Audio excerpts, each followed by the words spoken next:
Good evening once again to you all, and welcome to our weekly analysis. Today is the 22nd of September 2024. So we're just quickly going to start with the dollar index. I will try as much as possible for us to be very fast, so that this video will not be a long one because I'm recording it and other people will have to watch it later on. So looking at the dollar index, we start from the weekly time frame, and overall, what is catching my attention here is this small fair value gap here, which was not filled. All right, despite we had price actually came right down to almost filling it, but we finally did not. Okay, from this move, this swing low did not fill the fair value gap. All right, so we still have an unfilled fair value gap at that point. And then looking at this low to be sell side liquidity, there's more confidence for price to come down because of that fair value gap. Okay, so we have an unfilled fair value gap down here, and I believe price is going to be taking out this low to then fill that area. All right, so coming back to current price movement, knowing that we have this as our draw on liquidity, just let me see if we can just annotate that. So we have that this swing low as our draw on liquidity. And then looking at current price action here. Draw liquidity.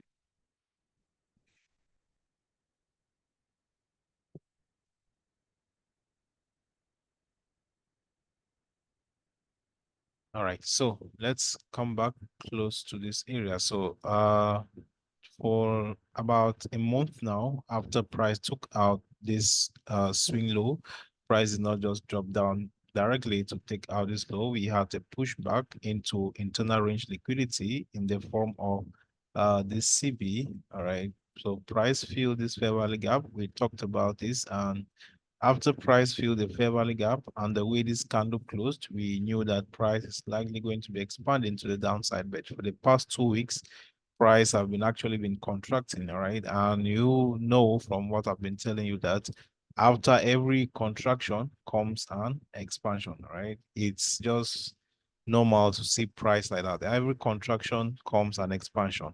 Okay.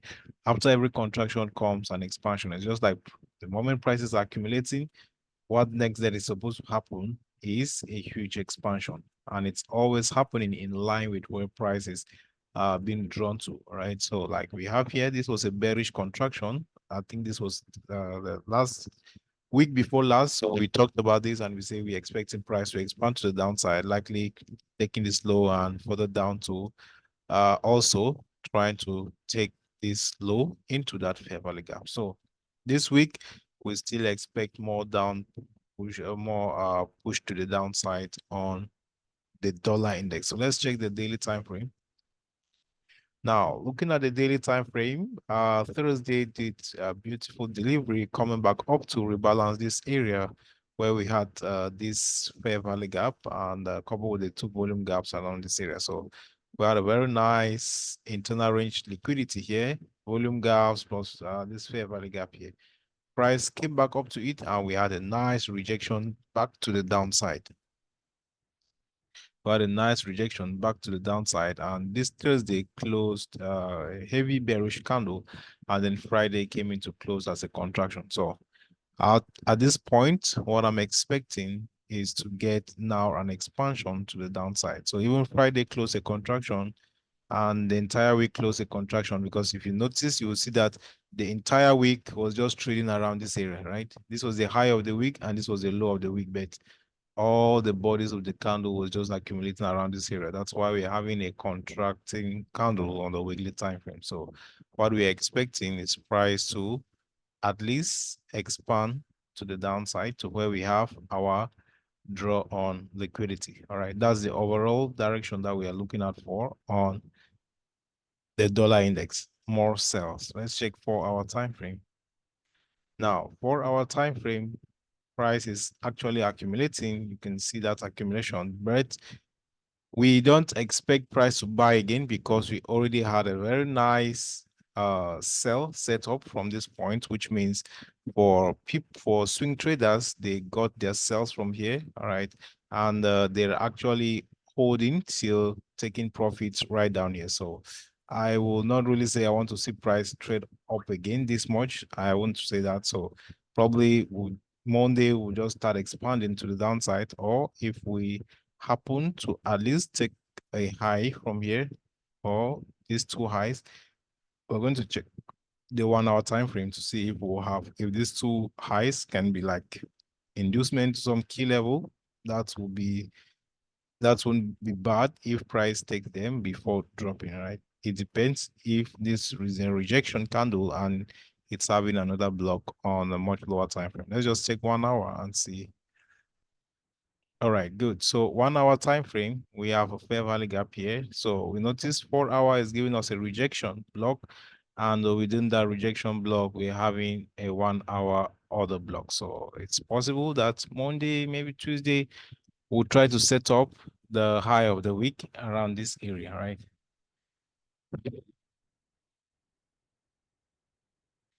If we set up the high of the week inside this fair value gap and price trades back lower, it would be awesome. That would be beautiful delivery. At least we get to sell at a higher price, right? Something like this. And then we target those, we target our draw on liquidity, something like this. Okay. If this happens, this will be very, very, very, very, it will be a very good setup, right? So that's pretty much it for the dollar index. That's it for the dollar. Let's try to check. Let's correlate it with Euro USD, GBP USD, and any other pair that has to do with the dollar, right? So this was last Friday. This was Friday's setup. I think I shared this to the group, and let me just remove all drawings and then go back to the weekly time frame. Let's also look from the weekly time frame here. Now, looking at the weekly time frame, all right, this very high, okay, this very high on the dollar is not yet taken out. This high on the dollar is still intact, still intact, still intact. Let's put that together and then we'll see weekly time frame here. Let's look at the weekly. Yes. So this low is at July 2023. Okay. It's also taken out. This is the same low here. This low, this is the high. This is the high here. This is the low here, and then this is the same high. So this low is not yet taken out, and same for Euro USD. Okay, so all right, let's look at Euro USD closely. All right, so we also have price came back down, took out this low. We mentioned the CRT low, I think a couple of weeks before that actually happened. Our price took this candle's high, all right, taking out this candle's high and then closing right below even the 50% of the candles range. We knew already that price is going to be filling this fair value gap, which is going to be our internal range liquidity in the form of a BC, and from there you know how price books from internal range liquidity to external range liquidity, as simple as that. And the most clear internal range liquidity word here was this fair value gap. So after price took out that internal range liquidity, we are back up for the external range liquidity in line with also the draw on liquidity, which now is this high. Okay, it's just the same thing with the dollar index, just the opposite, right? The drawn liquidity is this high, and I think Euro USD just has one way to move, which is moving higher to that draw on liquidity. Okay, everything looks one-sided for price to move higher to clear that liquidity. So looking at the daily time frame, price also came back down for this internal range liquidity. We grab that price from their price, rebalance all this area, and also Friday, was it Thursday? Yeah, Thursday had out the same candle as that of the dollar index, heavy pushback to the upside as a rejection from clearing this internal range liquidity. And we had a retest of this mitigation here. Now, you always remember what I told you. When the market is in an uptrend, when the market is pushing higher, right, down close candles will be acting like support. So what I'm simply saying is that the region of this candle is going to be acting like a support for us for higher prices, all right, till the draw on liquidity is met. So Friday gave us a contraction candle, then we're expecting an expansion, which can come probably Monday or Tuesday, right? Maybe price just trade a little bit down. Let's see 4 hour before pushing higher to the draw on liquidity. Let's see how 4 hour looks. Okay, 4 hour looks good as well. We had this setup last week. Price came back down, filled this fair value gap on the 4 hour time frame, which was a clean buy, which was a clean area to get in some longs. So let's see 1 hour time frame. Okay, 1 hour time frame, price is also consolidating. And now, like we mentioned too on the dollar index, this low cannot become an inducement low for price to tack us from this inefficiency here and for us to have higher prices, okay? So get this low to be an inducement, price just taps that low and you move higher probably to, this will also be like maybe creating the low of the week for euro, right? That will be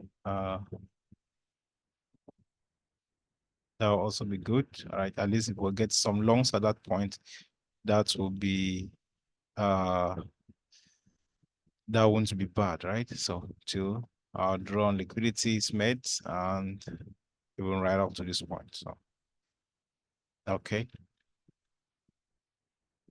I think that's clear, right? That's okay for Euro USD. So let's check GBP USD.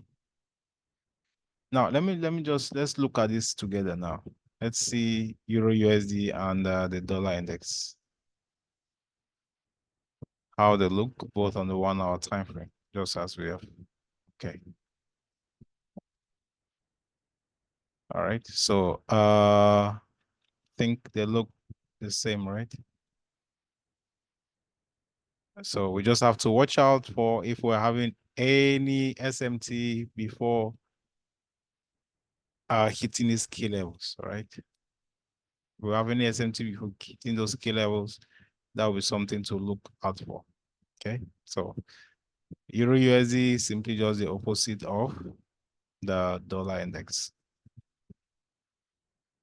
So, and we should be expecting something similar too with pounds. Let's quickly look at it. All right, so pounds trading higher. Let's see weekly time frame. And we are expanding smoothly into that volume gap here. And remember, we talked about this, I think, last month, that we have this fair value gap here, right? So this is actually our main draw on liquidity here, okay? This fair value gap is actually our main draw on liquidity when it comes to GBP USD. So we are going to get, this was just a reaction based off from this volume gap. I mean, this short-term pullback that we had here was as a reaction to this volume gap here. So we expect higher prices into this fair value gap here. All right. So last week on pounds closed heavily bullish after price came back down to a 1 day breaker here and also filling the 1 week internal range liquidity. You can see price is not even close, be inside the weekly range. So this was a lot of confirmations for higher prices. And what these two candles, I just talked about this, two contraction candles, then expansion in line with direction. So we've got to feel, we feel this inefficiency here, and you see price contracting this way. It's more than sure to expect price to expand to the upside, and the expansion was pretty clear too, even on the daily time frame. So We already had price fill this small fair value gap here, but though it didn't fill on Euro USD, that's why price came back to it.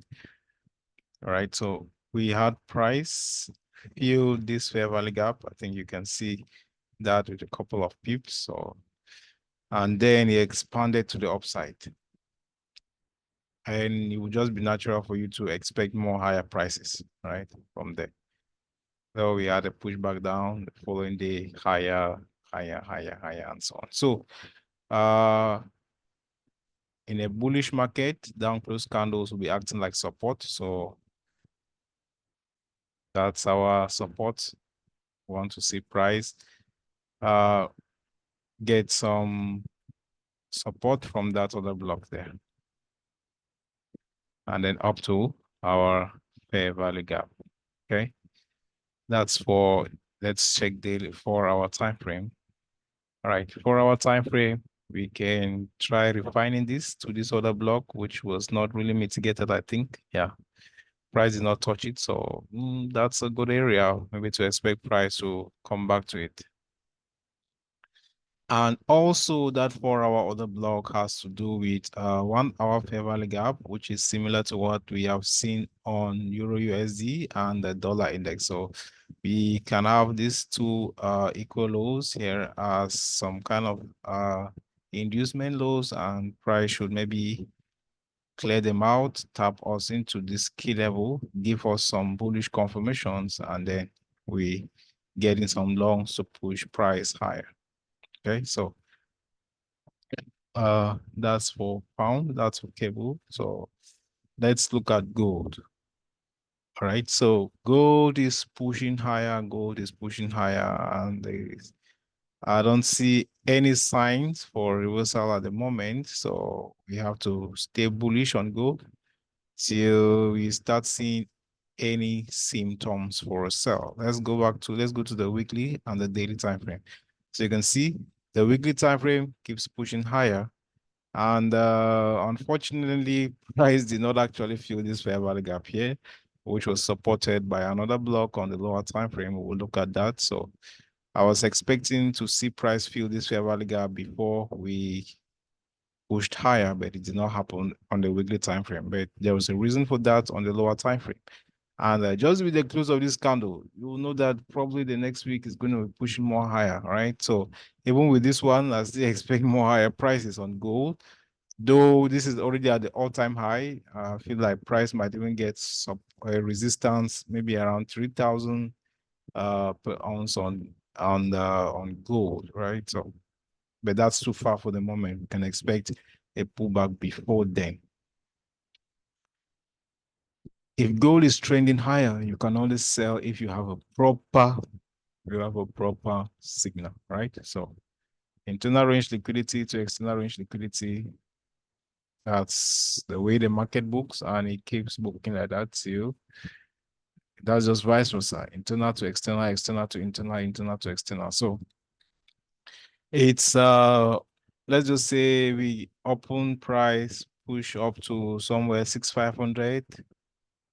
Maybe we'll push to 6,500, and then we'll then get a retracement back to internal range liquidity, continue maybe to 6,700, something like that. Well, we cannot anticipate a sell at the moment because we don't have any previous price action to support it unless it forms, right? The moment it forms, that's when we'll say, okay, maybe we're not getting a correction back to some area, maybe to this fair value gap and so on. But if it doesn't form, gold is an asset where when there's a lot of uncertainty on the economies, people take their monies into assets like gold, which are considered to be safe haven investments. All right. So it can actually trend for a while. So don't try to sell unless you have a signal to sell. If there is no signal, keep looking for longs until then, right? So I know that a lot of people have been blowing accounts just trying to catch the top on gold, and so on. You keep trending higher, all right, until you get a proper signal for a reversal. So gold, we still expect more higher prices. Let's look at Bitcoin. All right, so Bitcoin, I think I shared this analysis with someone and they're just playing perfectly, keep pushing higher. Beautiful expansion, internal range liquidity to external range liquidity in the form of this fair value gap. Plus also we had this breaker here. So everything looks good for Bitcoin. So keep pushing higher. We're having a couple of contraction candles now. Maybe we'll come back for this fair value gap and we keep pushing higher. Okay. That's it. It's almost intermediate draw high for draw on liquidity. Once we take that high, we are going further up. Okay. Why so? Because we have some trendline liquidity here. These highs connect. We want to connect those highs. We have you can see we have a trendline liquidity here like this. All right. So if we get to break out of this trend line, then we're going up to create an all-time high. All right, so Bitcoin still bullish. We keep looking for higher prices on Bitcoin. US30 still pushing higher. For expected price last week to at least give us a correction before higher prices, but that did not happen. So we broke out of this, retested, and we're still pushing higher. So more higher prices for US30. NASDAQ, same thing, higher prices. We did not even get a little correction as we anticipated last week. So we still keep pushing higher. GJ, this no, it's not GJ. This one. Okay, so British pound, Japanese yen. British pound, Japanese yen. Let's look at it from the weekly time frame. Last week closed heavily bullish as a reversal signal. So at this point, this high is in trouble and probably price is coming back right up to fill this fair value gap here. That's just looking at it on the weekly time frame. And I think that will be confirmed if price invalidates this other block here. Okay. So, but if we see some sell signals here, we can sell. But if there's no sell signal and price invalidates this other block, we are going to be buying right up to this weekly fair value gap. I think should be same thing on GBP, right? GBP is a little bit slow, so this might probably mean some kind of an SMT, and that this guy might not want to push higher. Maybe GPY was just going back up to mitigate that area. So we also had an SMT for more lower prices. And this guy is trying to push higher like this. We have already invalidated an area of resistance. So this might mean short-term higher prices, something like this. We'll get to this area, then we'll get some resistance at that point. Maybe we can sell off, but if we break above it, then we're really going to trend higher right up to this fair value gap that we have here. Okay. So I don't know. Is there any other pair I haven't checked yet? Is there any other pair I have not checked? Any asset you want me to check before we end the session? I think we have looked almost every pair that has to check. All right, so